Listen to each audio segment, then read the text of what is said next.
सिंधु जल संधि निलंबित करने के फैसले के बीच सीएम उमर अब्दुल्ला का बड़ा बयान, कहा हम कभी भी सिंधु जल। पहलगाम पर हुए आतंकी हमले के बाद भारत ने पाकिस्तान के साथ सिंधु जल संधि को निलंबित कर दिया है।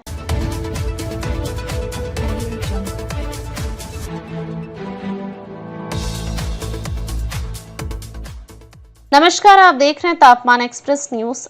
भारत सरकार के इस फैसले के बाद जम्मू कश्मीर के मुख्यमंत्री उमर अब्दुल्ला का बड़ा बयान सामने आया है। सिंधु जल समझौते को निलंबित करने के फैसले पर जम्मू कश्मीर के मुख्यमंत्री उमर अब्दुल्ला ने बड़ा बयान दिया है। केंद्र सरकार के इस फैसले पर जम्मू कश्मीर के मुख्यमंत्री उमर अब्दुल्ला ने कहा कि भारत सरकार ने हमले के बाद कुछ ठोस कदम उठाए हैं।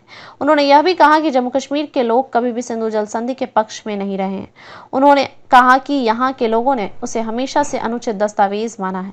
सिंधु जल संधि को निलंबित करने के केंद्र सरकार के फैसले पर जम्मू कश्मीर के मुख्यमंत्री उमर अब्दुल्ला ने कहा, भारत सरकार ने कुछ कदम उठाए हैं। जहां तक जम्मू कश्मीर का सवाल है, हम सभी भी कभी भी सिंधु जल संधि के पक्ष में नहीं रहे हैं। हमारा हमेशा से मानना रहा है कि सिंधु जल संधि जम्मू कश्मीर के लोगों के लिए सबसे अनुचित दस्तावेज है। बता दें, जम्मू कश्मीर के पहलगाम में हुए आतंकी हमले में पाकिस्तान कनेक्शन सामने आने के बाद भारत ने सख्त रुख अपनाया है। इसी के तहत पाकिस्तान पर प्रहार करते हुए भारत ने सिंधु जल समझौता स्थगित कर दिया है।